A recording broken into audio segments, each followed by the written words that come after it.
Teachers use it for educational purposes. We're becoming a 21st century technology advanced society, and a lot of students carry it for safety reasons as well. I remember I always got in trouble with my cell phone in class, and I'm pretty sure a lot of us did, for either texting or being on it. And what would you think if students get in trouble for that anymore? You know, if they were allowed to use it for everyday purposes? I think that they should, and that it would be a great advancement for us personally. I'm connected on my phone by work, by my family, and through school. I usually get warning updates if our school's canceled, or if I have to come in late for work, or if something happens with my family. I think it's very important that we at least stay connected throughout the day. I don't know what I'd do without my cell phone. I would feel so lost, like if my parents were trying to get a hold of me.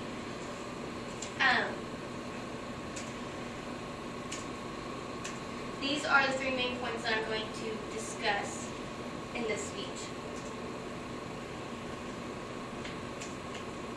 I'm going to talk about some stats first before I go to the first point. 77% of people ages 12 to 17 have a cell phone. That's pretty high for our day and age right now. And then 1 out of 4 have a smartphone from ages 12 to 17. So, how many of you have a smartphone? I know I do. We all almost pretty much do. Okay, that's quite a bit than 1 out of 4. Okay, and then 39% of middle school students have cell phones. Not just smartphones, but cell phones. That's pretty high for a middle school age. Okay, so this brings me to my first point. Teachers using cell phones for learning. On my phone, I can get internet use. I can get multiple apps.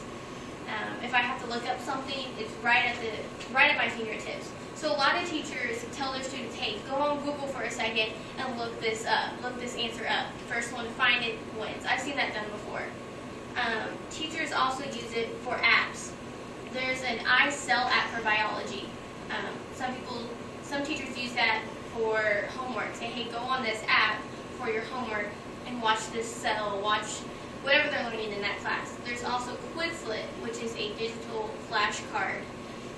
I think that'd be pretty awesome if I could get flashcards on my phone and then I could review them throughout the day.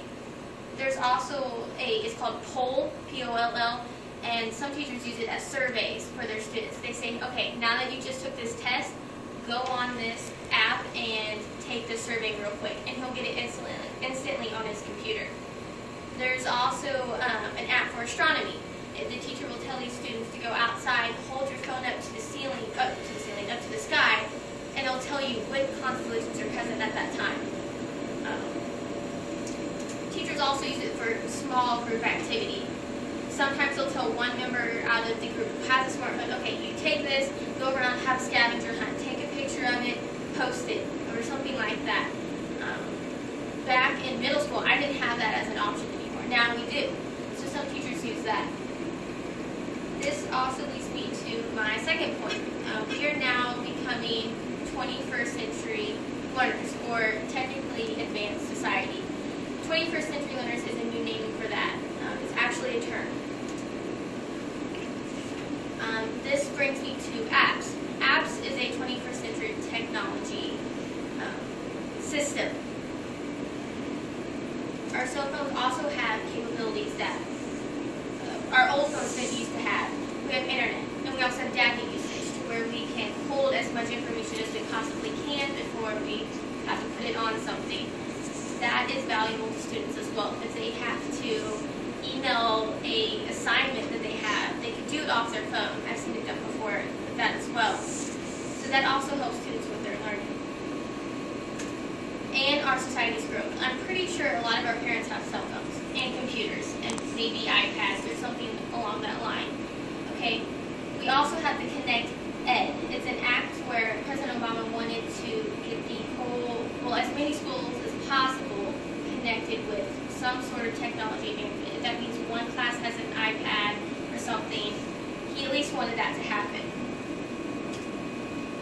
Okay, we also have monitoring cell phones with this last thing. A lot of schools can put in placement technology advances where they can monitor who is online and who is allowed at what different sites.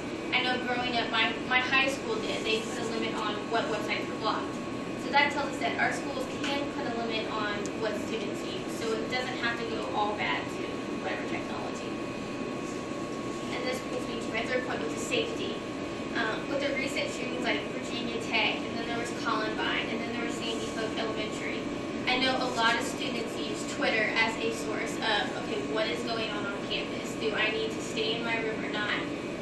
I noticed recently one of my friends posted something on Twitter to where they had an update from their school that they were on lockdown.